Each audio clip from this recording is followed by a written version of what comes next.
Hello, my friends. Welcome back to the Unbreakable Woman's Journey, where we talk about leadership, resilience, and real stories behind building something meaningful when you didn't start with a manual. Over the past few episodes, I've been sharing what felt like to step into a clinic without leadership, formal training, without a roadmap, and without the comfort of easing slowly into your role. We've touched on saying yes before you feel ready, learning how to move forward when everything feels uncertain, and slowing down enough to understand the environment before trying to change it. Today, I want to build on that because there was another lesson I learned early that changed the way I saw leadership in a clinic. At first, I thought systems were mainly about efficiency. In my mind, they existed to help people move faster, stay organized, and keep the day from falling apart. Now, that's the part of the story, but it is not the deepest reason systems matter.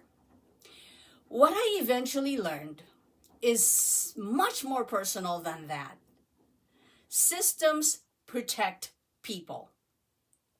They protect the team from preventable stress, they protect patients from confusion and delays, and they protect the clinic from avoidable financial loss.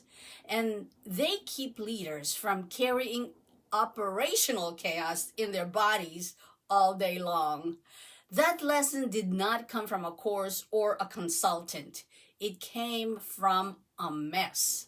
One of the first operational breakdowns that really opened my eyes involved something we used to call the charge tag. Actually, some of them still call it charge tag. Today, you may call it an encounter form or a super bill.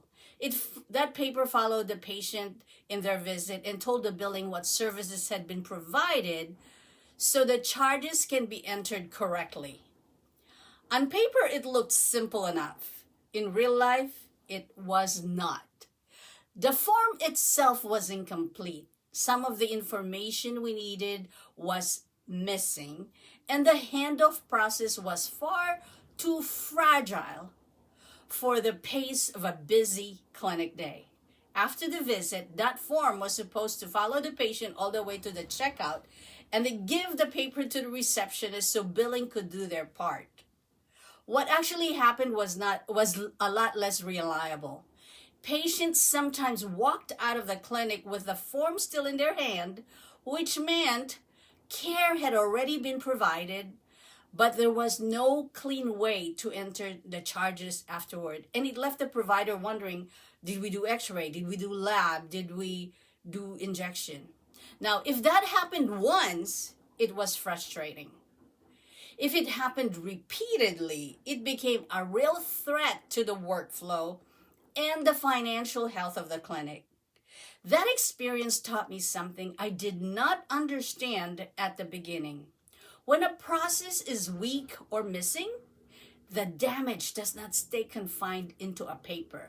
It shows up in people's workload, in people's stress, in the clinic's revenue, and eventually in patients' experience. That is where many leaders can get tripped up. When the same problems keep surfacing, it is easy to assume someone is careless, inattentive, or not doing their job well. You may start wondering whether the staff need more reminders or whether you should have managed the situation differently. If you care deeply, you can end up turning every breakdown into a personal burden. But sometimes the deeper problem is not the people.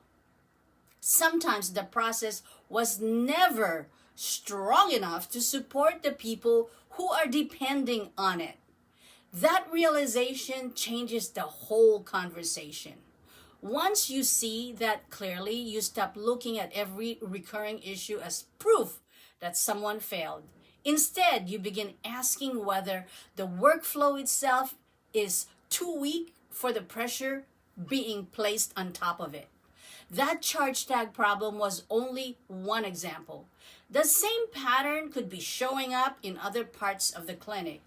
We had office policies, but not real operating procedures. Scheduling lacked clear boundaries, so the day often ran late. The check-in and check-out flow was messy. Billing was being handled by someone capable, but she was overloaded because too much of what happened upstream was inconsistent, incomplete, or unclear.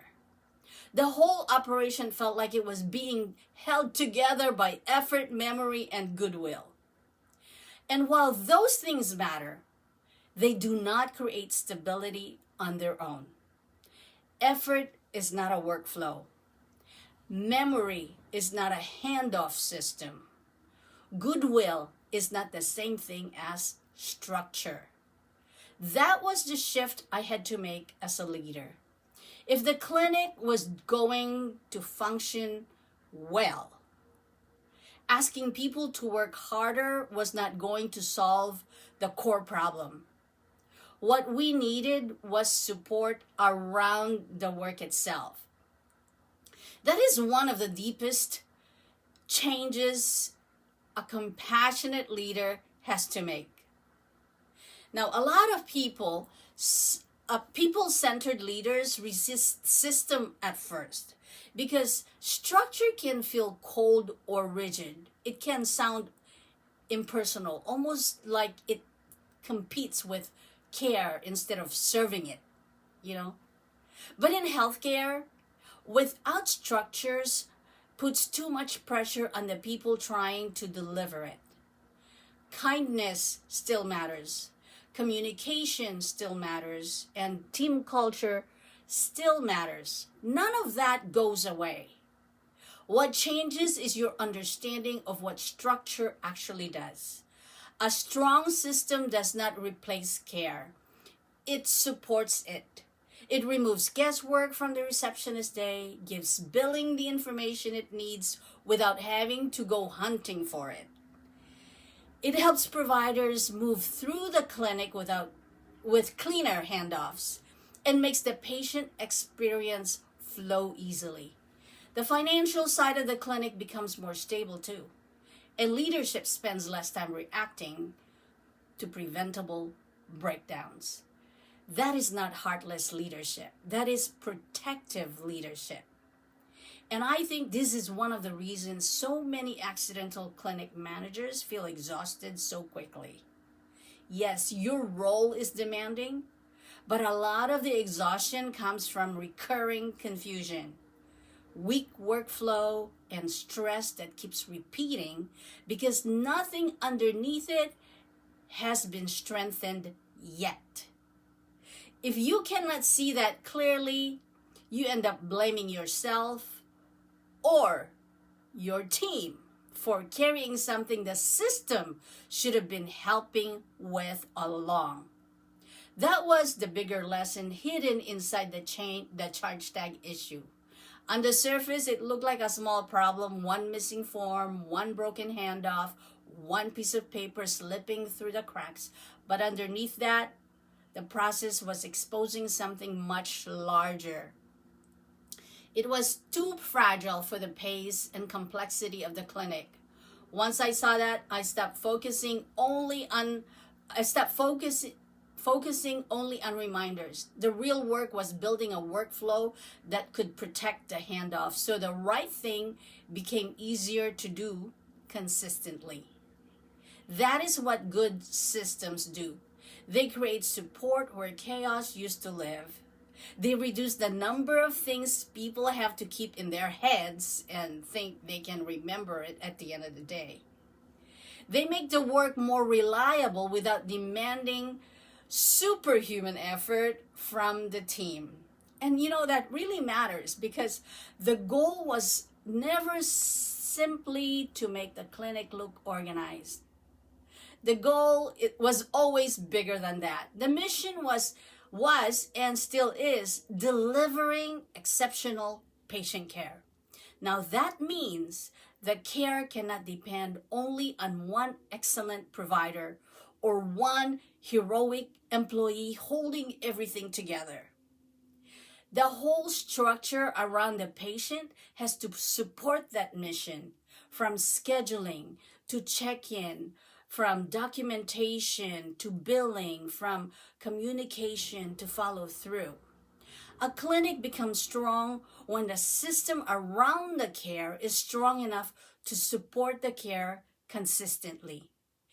That took me time to understand, but once it clicked, I never saw systems the same way again. So let me bring this back to the clinic manager who may be listening right now. Your version of the charge tag problem may not involve a paper at all. Your clinic, the weak spot could show up as a referral process that lives in someone's head, one of your employees just holding it all together in their head.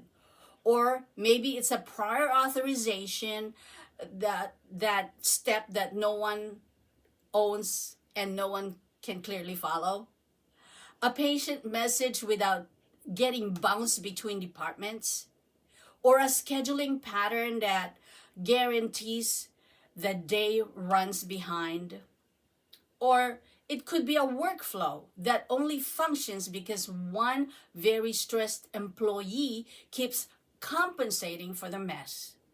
Different details, same pattern. The weak system asks people to carry more than they should. That is what I want you to notice. Don't stop at what feels annoying or inefficient.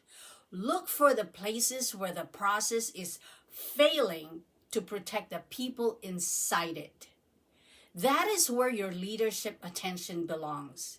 And because I never want to leave you with one story, let me give you something practical to carry into your week. The next time recurring stress shows up in your clinic, ask yourself these 3 questions. Where is the breakdown actually beginning? Where does it start? What's the cause? Okay, that's the first question. Where is the breakdown actually beginning? Not where people are already frustrated, not where the stress becomes visible. Where does it actually start? Then ask, who is carrying the cost of the broken process?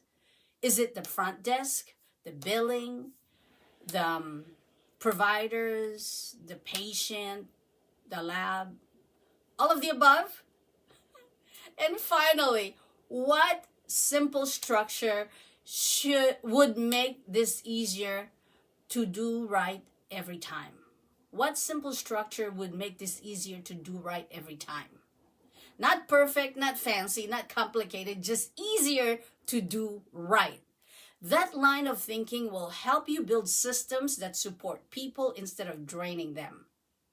And over time, that is how clinics change. Not through one dramatic overhaul, but through one protected handoff, one clarified process, and one stronger workflow at a time.